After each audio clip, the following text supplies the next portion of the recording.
I'm Sharon Cooper. I'm a member of the Nebraska Vietnam Veterans Memorial Foundation, and I am interviewing Terrence White in Omaha, Nebraska. My name is Terrence Michael White. Date of birth 12/20/1949. I'm age 72, born in Omaha, Nebraska. I'm a Boys Town graduate, class of 1969. And where do we go from there, Sharon? Just the next thing chronologically in your life. Oh, in my life, okay. When did you join the Army? Let's see, June 15, 1970. So right out of high conscripted school. or draft. Okay. Let's see, I got out March 30th of 1972.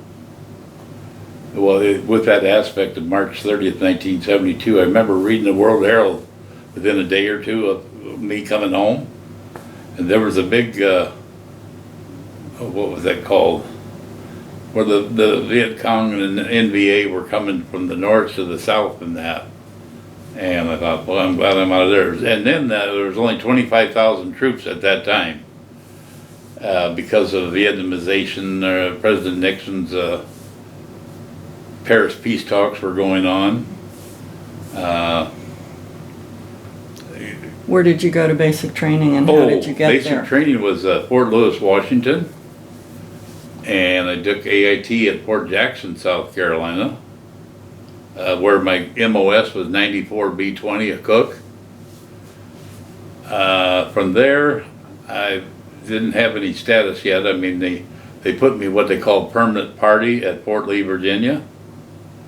Incidentally, my dad was there before World War II, whatever, drafted anyway, or enlisted, I mean. I was drafted. Let's see, what else? What did your family think of you being drafted? Oh, my mom was in tears. I remember going from the draft board, being there all day, and then they got boarded planes and that down there.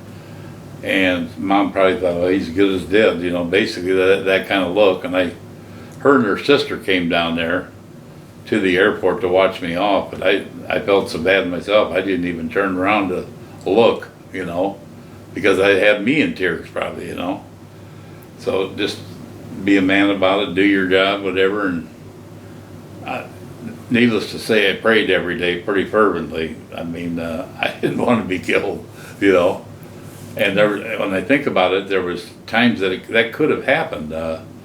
My job was in Vietnam was to light up the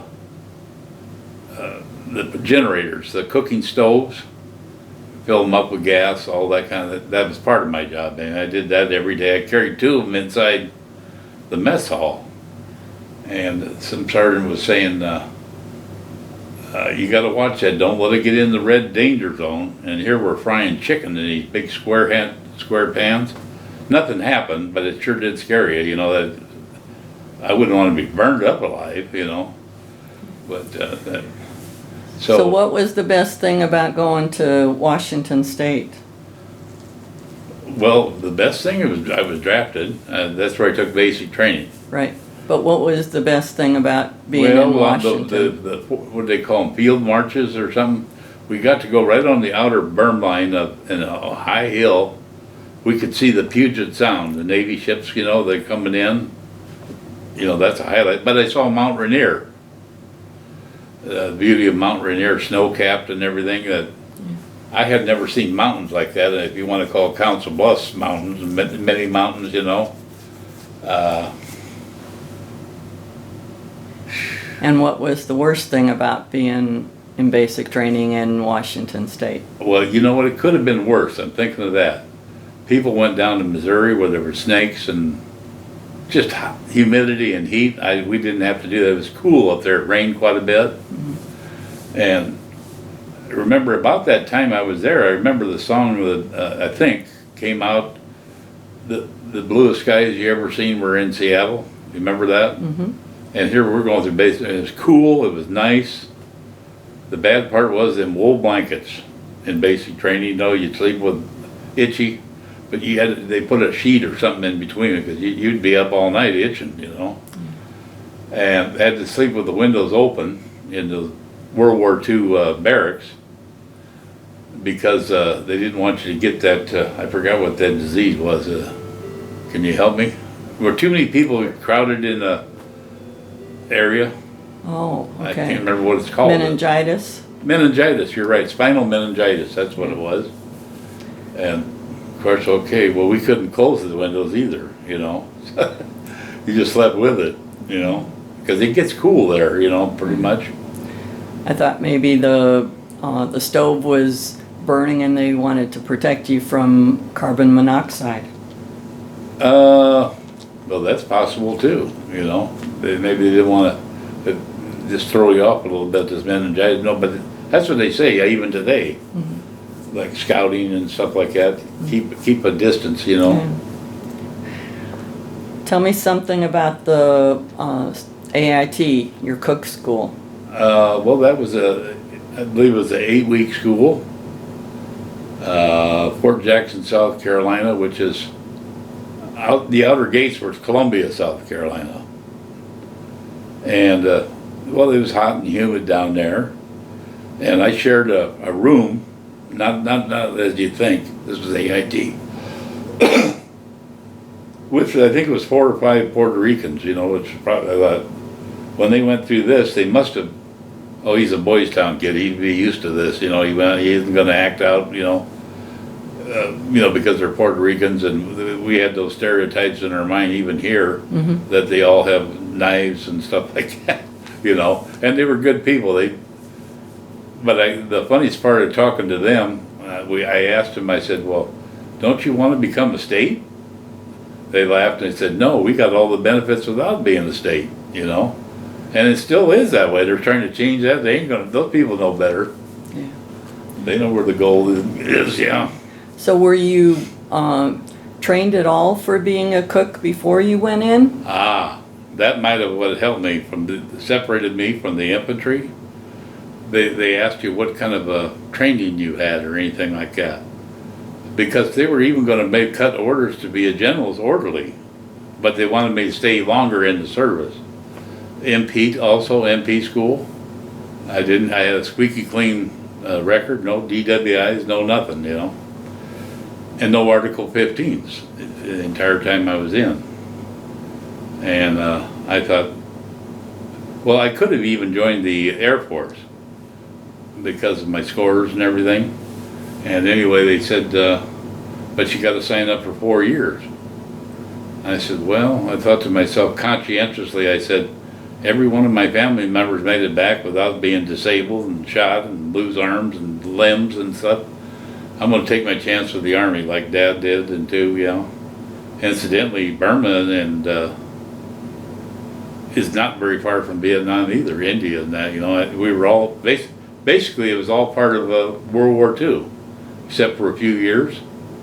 You know, not me at that time, but it went on lengthily like that, you know. Mm-hmm. And so when you got to Fort Lee, you were working as a cook? Yes, and incidentally, my dad served there before he went to Burma, China, India there, World War II. Mm-hmm. And I thought, well, isn't that crazy, you know? I did get to see the battlefield of Petersburg when I was there. I never heard of Petersburg up until that point, you know, but it was one of the high points before they got to Washington, D.C. or whatever it was, and the war ended, you know, Civil War. Incidentally, I belong to the Civil War Trust too, which is somewhere up in here, the plaque right up here, you see it? Mm-hmm. I do. Yeah, my name's on there. I donated a lot of money there.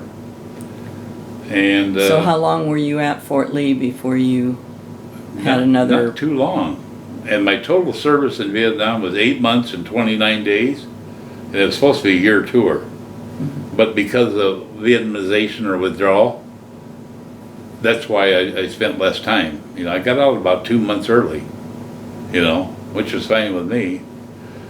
And I got all the benefits. All you had at that time was 6 months. I'm not even sure what it is now, mm-hmm. for the benefit package of being a veteran now. And I can't say enough about that part of it, you know. I thought, well, they didn't have to give us that either, you know, because they said, oh, you were drafted like you're just a piece of crap. Yeah. So when you were sent to Vietnam, did you fly or did you go on a We ship? did. I think it was United Airlines. Direct flight. Well, yeah, it was a direct flight. We flew right over the Rocky Mountains there, Denver area, and from there to SeaTac, Seattle Tacoma Airport. And then from there they picked us up by buses to take us out to Fort Lewis. That was at McChord Air Force Base is what it was. Somewhere adjacent to the Army post. They picked us up by bus, and boy, we got in real late at night, and we were by all day from the end of the draft board. They fed us though. Got there, and you were ready for bed. You were tired, you know. You just didn't need all that yelling that the drill sergeant's going to. And they didn't do that. I thought they would, you know, but they didn't, you know. So what was your first thought when you landed in Vietnam? Oh my God, that was unbelievable. We came into Cam Bay, which is real low south, the first coming off the ocean. And I was watching because the captain or whoever was flying the plane, you know, he was telling us where we were at and stuff like that. And as soon as he got that plane grounded, shut everything down, probably to cool the motor off. As soon as he did all that, it just warmed up immediately. The humidity and heat and everything. Not to mention the stench of porta potties that are everywhere, you know. It just smelled so bad that, you know, I'm sure it still does. But that's the way it was, though. Yeah. And then you went somewhere to get an assignment? Yeah, what was that called? The 96th Replacement Station, I think it was called. Well, I got to tell you that story. That's a good story there too. They sent me to Camp Eagle, and then they sent me, for some reason they sent me to Camp Evans, which is probably I think about 8 miles from there maybe. I don't know everything, but somewhere there. And it was odd because I was the only one. I had to stand at what they call the tri-area, 3 areas at Hue, South Vietnam there, HUE. And I had travel orders, paperwork to Camp Evans, and by the time I got there, I don't know why they couldn't have done it by phone. You know, they had phones even then. Except I think what had happened was I got to thinking about it, me being the only one there. I may have, it sounds insane, but I got to tell you, I may have been just bait. They wanted to see if we'd still get attacked right there, you know. But I was new in country. I didn't know anything, realize that. But why else would you leave one person there in a strange town, you know, and everybody driving by, the Americans? And finally I got a ride with the Air Force. You didn't want to take any ride with them. They're people because you couldn't distinguish a good guy from a bad guy, you know. You're liable to end up dead on the road, you know. So anyway, I told the Air Force, I said, I don't know why the Army, none of them would stop for me. They laughed. They said, and because I had asked them, I said, well, why do you think they're not stopping? Well, they were getting shot at. Not on this day. But that's come to my mind. Well, why I was there? Bait. I hate to say that, but it's probably true. You know. I mean, what's he gonna know? He's gone and saved everybody else's life. You don't even know how good he was, you know. But that's what happened. So how did you get left behind in that town?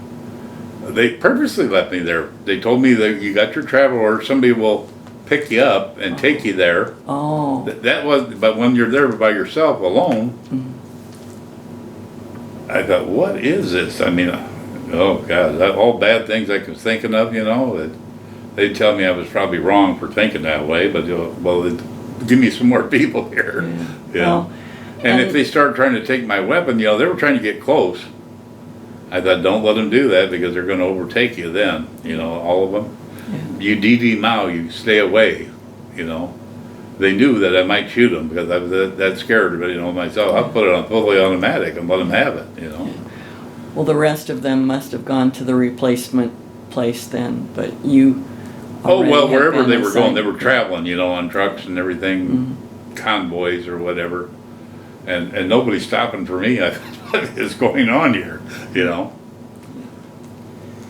Okay, and then after the Air Force took you to where you were supposed to be, Camp what Eagle, happened? yeah. Uh-huh. That was after Camp Evans. I had these travel orders to see if they needed a cook down there. That's what it was. Okay. They didn't, I thought. It was kind of a setup thing as far as I could tell. Mhm. But I didn't know it at the time. But it all, when I had to stand there by myself, it all made sense, But I didn't want to say anything to anybody because they'll say I'm wrong, and who knows, they might even court-martial you or some damn thing. So Camp Eagle needed a cook. That's right, where the original orders were. Yeah. And that's why I was with this unit, the HHB headquarters battery, 2nd of the 320th Artillery, 101st Airborne Division, Screaming Eagles.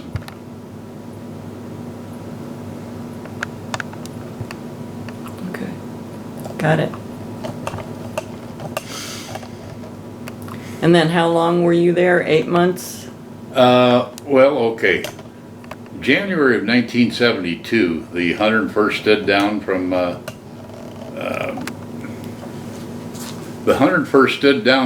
Vietnam. They went back to Fort Campbell, Kentucky. Mm-hmm. I said, good. When I heard that, I said, man, I'm going to go home with son, you don't even have enough time. You had to have the year in is what they were saying, Mm-hmm.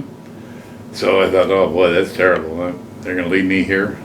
So anyway, they sent me from there because I had time in the 1st Cav Division was down at Benoit, Bienhoa. Mm-hmm. And they put me in the 1st of the 12 Cav Infantry, but I was in the rear, Again, I'll say that 10% of the troops were infantry, 90% were support. Whether you be a cook, supplies, just whatever. That's how it works, even today, I guess. How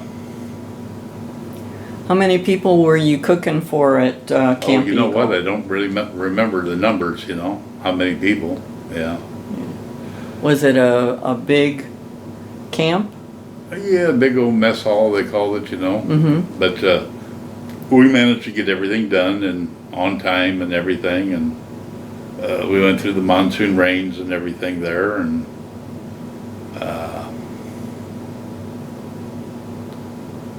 Well, earlier you were telling me about how you had to light up the.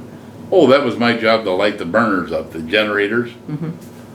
And that was kind of scary because we were sitting on a hill, and where they could see you if they're out there, and they could get you.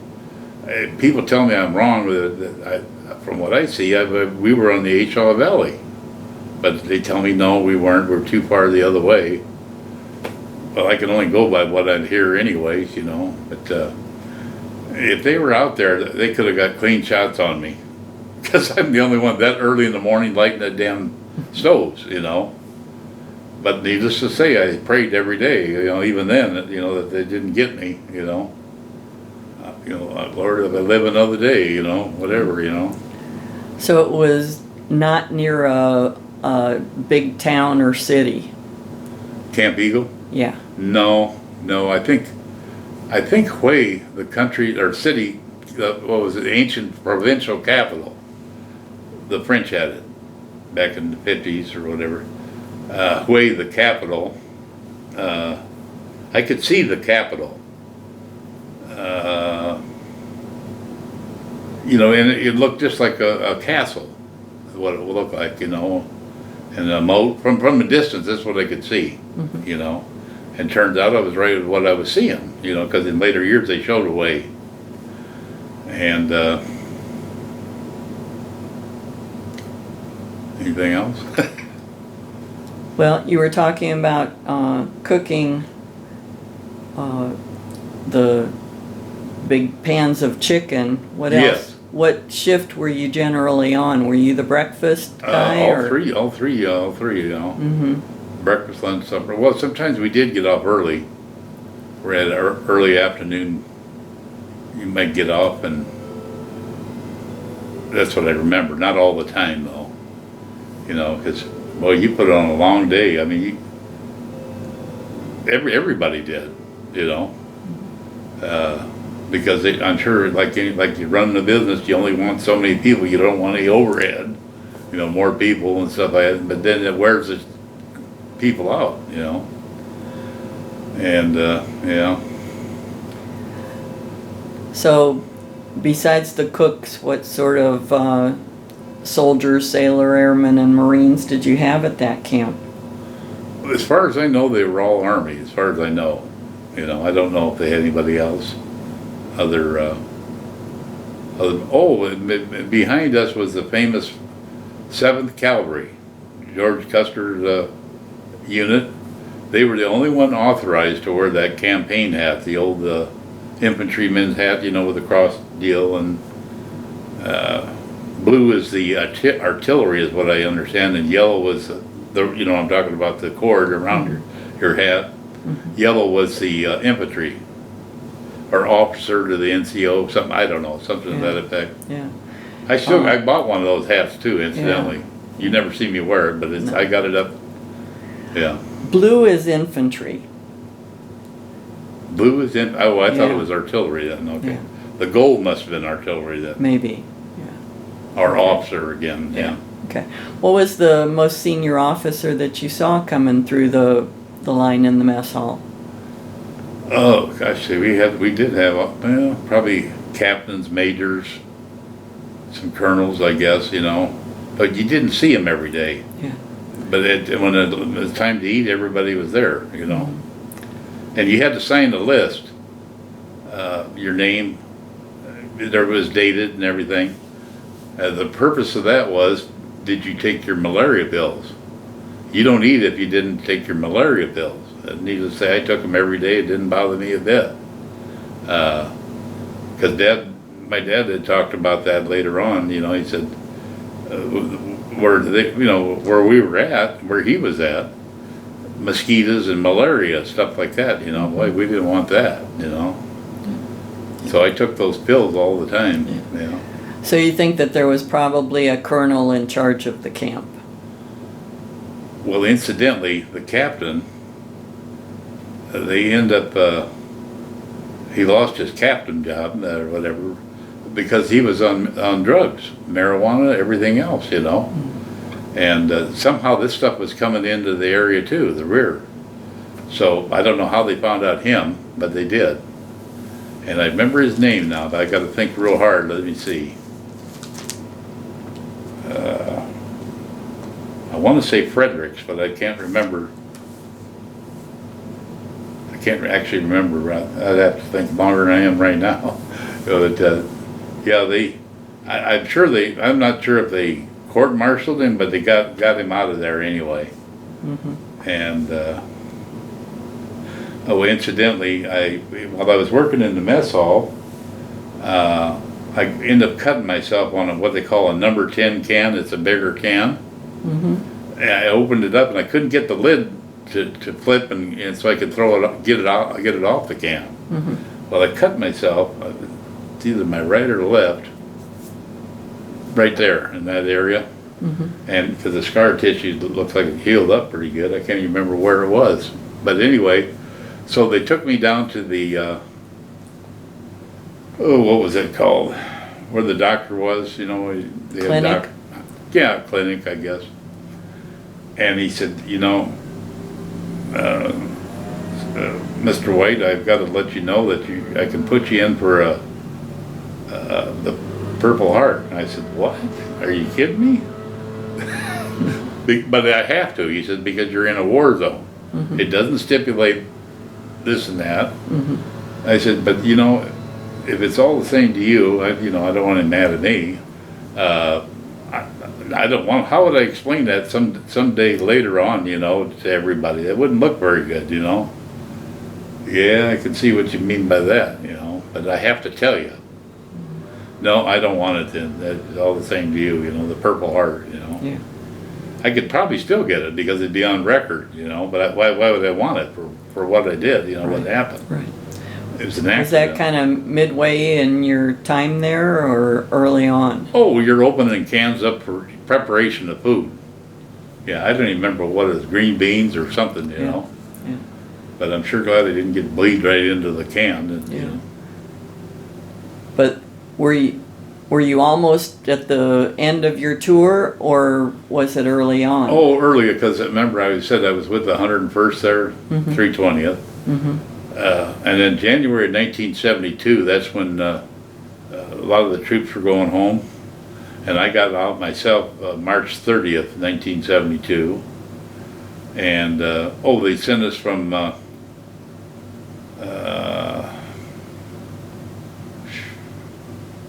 was it? Cameron Bay, I believe, where we left to. Mm-hmm. And they sent a direct flight. Well, we stopped in Yokota Air Force Base in Japan Mm-hmm.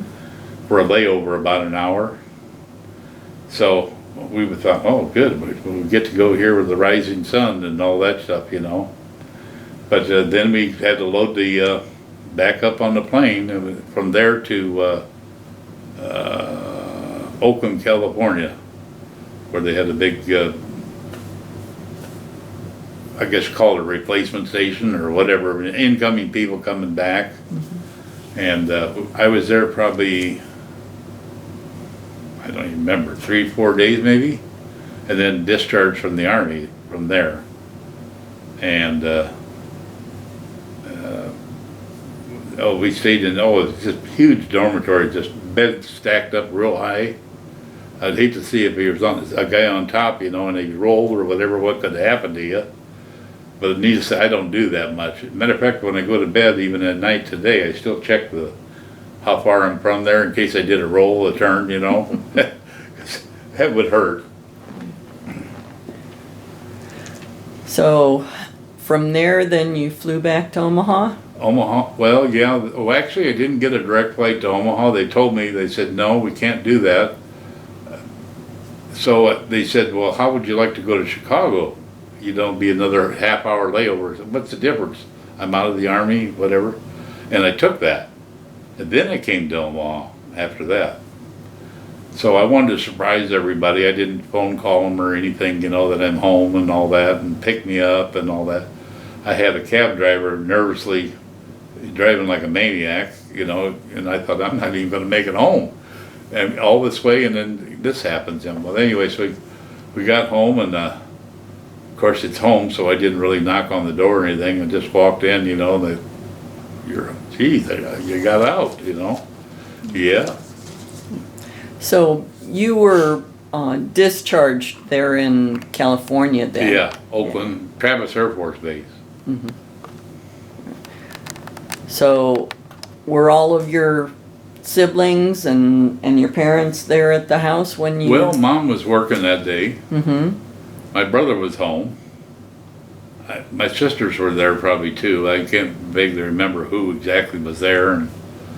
But they were all surprised to see me, and why didn't you call? Well, Mom wanted to have a big party for me. Mm-hmm. I said, oh my God, I don't want that, you know, because the next thing you know, what'd you do? What happened? All this and that, you know, as people do, you know. So I thought, I'm sure glad I avoided that. I said, no, that's okay, Mom. I'm home, and that's all it needs to be. I'm safe, you know. No, who's to say how many people were praying for me too, you know, at that time, you know. Yeah.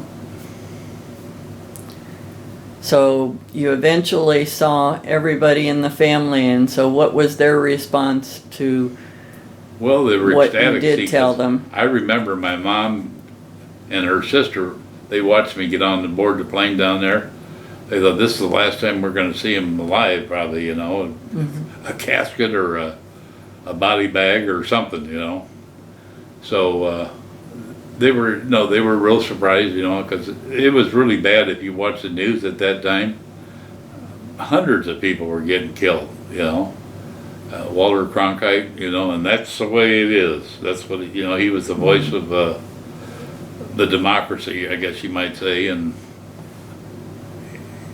you know, elderly senior newsman, you know, journalist. So how much did you tell your family after you got back? Well, I never really expressed that much because there wasn't really that much to say as far as I didn't want them to know anymore, you know, because nobody would have understood the 10%, 90% I was telling you. They were had in their mind that everybody's running around with a rifle or something, you know, a weapon, you know. Yeah. You did have a weapon assigned to you when you were there, though, right? Yes, you did. Okay, you have any stories about? Well, did I mention the fact that this incoming that we had, and the Connex they were in a Connex, a metal box, and locked. I said, "Oh, you got to be!" I didn't say anything to anybody, but I you got to be kidding me, you know. Well, it turns out later on there was a reason for that, though, is NCOs and officers were getting fragged, including my first sergeant. Well, they didn't drop the pin, pull the pin out of it. They just threw it in his hooch as a reminder, let him know, you know, that, you know, whatever the next one's going to be for you, you know. Wow, I told him that, you know, and he asked me. He said, at the reunion, did you ever find out who that was or anybody? You know, I said no, but I said what I will do is if we ever do, let the Department of the Army handle it. That's what he did, is would fall under those provisions. No, we don't know who did it, you know. That was when you were in the 101st. Yes, yeah. See, they were sending people out, you know, that probably you're as good as dead, basically. So I can see how this is happening, you know, that they don't want to go that way. You know, they'd probably rather be locked up in the Long Bend jail or something, you know, they called it.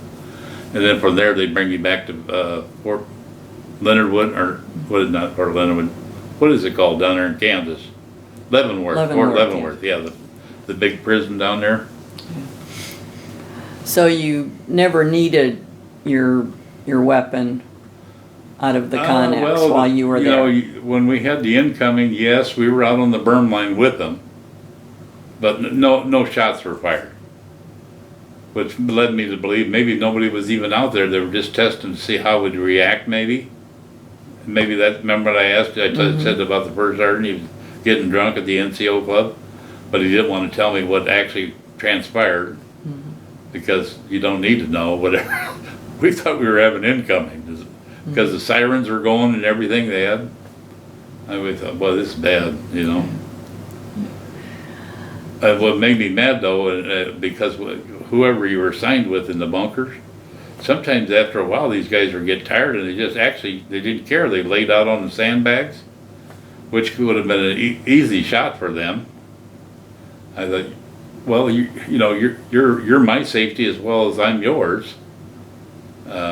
You know, to make sure that we both make it back. And here you don't care because you just don't care. You know, you're tired, you're exhausted, or whatever, you know, it could be, but there's no excuse. You know, that was something else to be a part of that. You know, or witnessing it anyway.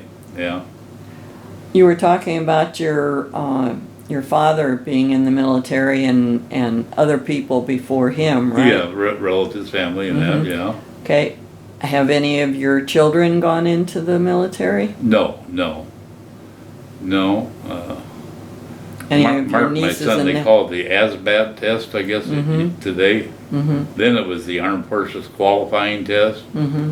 Well, he couldn't score high enough to get in. And the girls, they don't know any part of that stuff, you know. But I had an uncle that served in Korea. Oh, I had an uncle that served on mom's side. That was dad's side.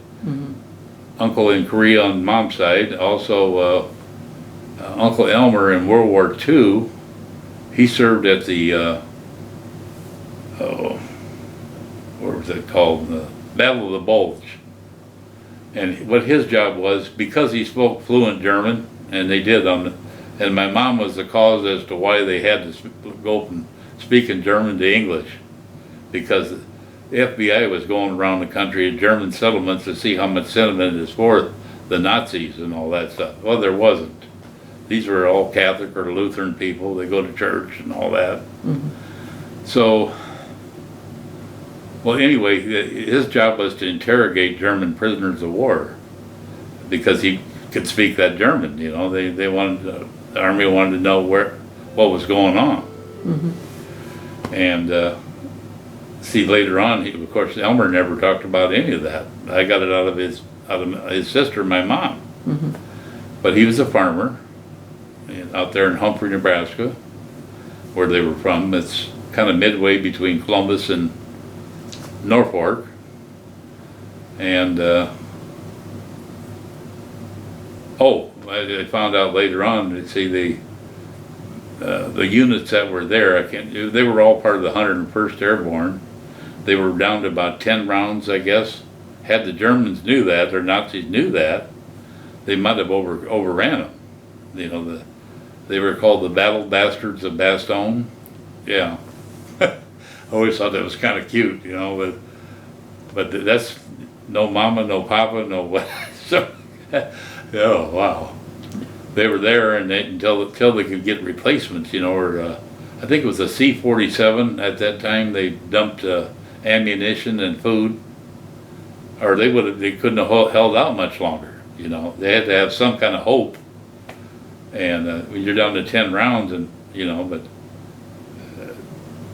there's no surrender, you know. So. Any last thing that we haven't talked about yet that you'd like to be sure and say and get it recorded? Well, I'm not sure. Let's see.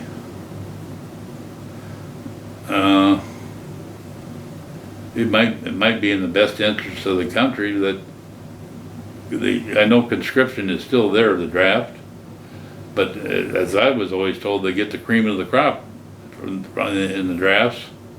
People that, you know, maybe they just don't want to go, or, you know, I'm sure because they don't want to get killed, but that's the only way. And I'm looking at it, I thought it would be almost hopeless to fight Red China and Russia. We're seeing now with Ukraine,